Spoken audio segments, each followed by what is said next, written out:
I just got these sublimation flasks in, and I am really excited to work on these.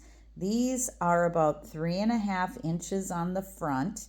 The sides are about 1 inch each, so they are about 8.5 inches completely around and about 4 3/4 inches in height.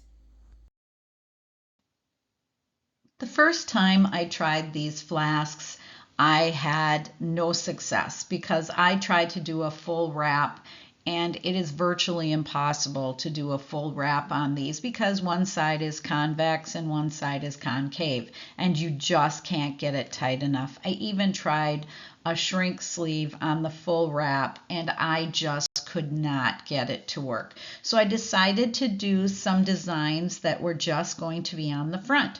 So this is the back side here. You can see that that is very curved.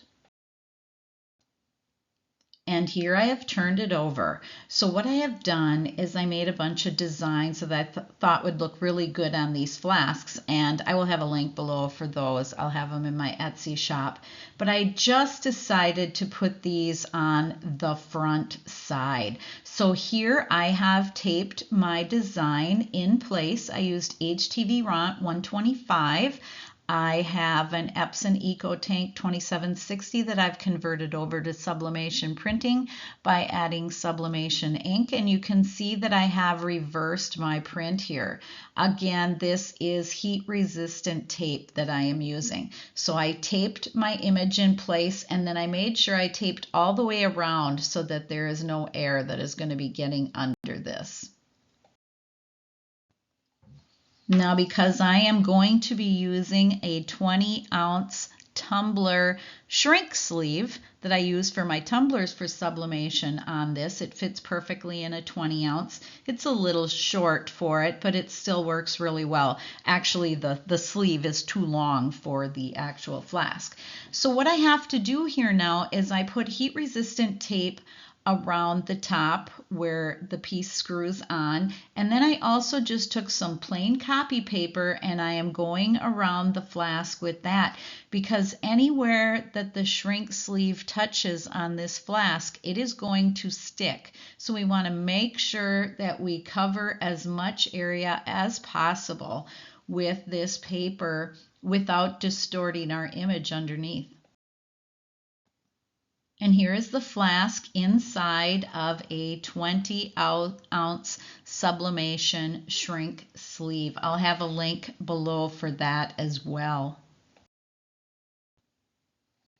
With my tumblers, I will generally pre-shrink these with a heat gun, but for these I did not pre-shrink them. I just put them in my air fryer just like this, and like I said, air fryer, I use a 7-quart basket air fryer that I took the basket out of, and I do these at 385 degrees Fahrenheit. I do have some silicone sheets. Actually, these are silicone wraps that I put in there just so that my items that I am using in this air fryer do not get scratched.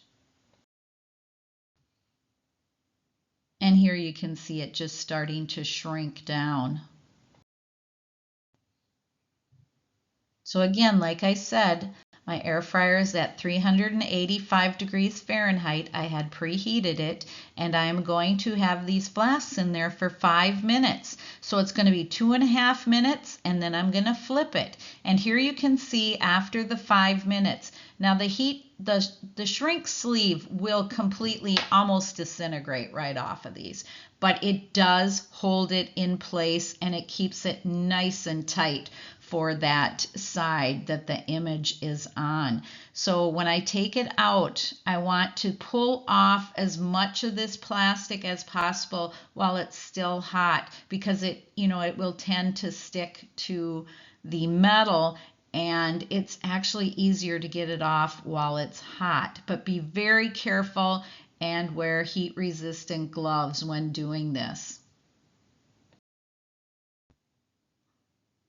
Now while I pull that plastic from that sleeve off, you can see that I got it all off of the bottom here, and I did the same thing at the top, and then I will slowly start removing the heat resistant tape. Now you can let it cool down once you have that plastic off of the metal pieces. You can let it cool down before proceeding. And here is this one as I finish removing the image, and it looks really good. Now I lay this flask down on a cooling mat, but I always put a clean piece of copy paper on my cooling mat because sometimes there may be some ink from another project that I've done.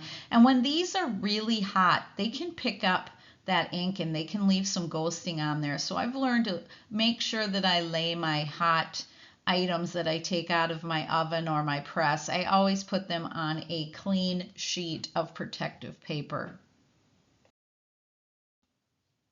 And here are 3 of them that I've done. And this one on the right is my favorite, so I put that there by itself. And again, I have the other 3 there on the left. See links below for items that I've used in this video. And please like my video and subscribe to my channel. Have a great day.